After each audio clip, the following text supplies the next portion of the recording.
बैठ्या स्थितीतील महत्वाचं आसन म्हणजे उष्ट्रासन.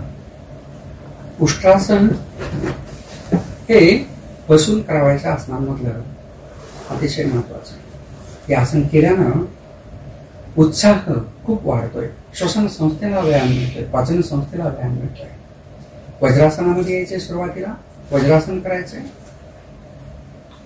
वज्रासन केल्यानंतर हळुवारपणे गुडघ्यावरती उभं राहायचंय.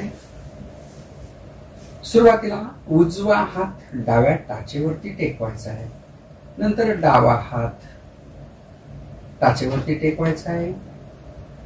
पाठीमा जेवढं बॅकवर्ड बेंडिंग आपल्याला करता येईल तेवढं करायचं आहे. पाठीचा मणका हा मागच्या बाजूला वळवला जातोय.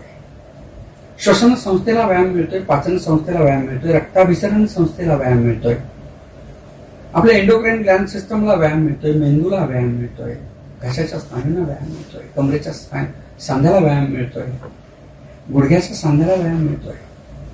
हळुवारपणे पाठीमागे यायचंय. उजवा हात, नंतर डावा हात, हळुवारपणे वज्रासनामध्ये बसायचं आहे. रिलॅक्स, श्वास घ्यायचा आहे. स्वतःचा स्टॅमिना वाढवण्यासाठी हे अतिशय आसन महत्वाचं आहे. या आसनाच्या दैनंदिन अभ्यासानं आपल्यातली काम करण्याची क्रियाशक्ती हिच्यामध्ये वाढ होते, दमदारपणा आपल्या शरीरामध्ये वाढतो, लवचिकता वाढते. धन्यवाद.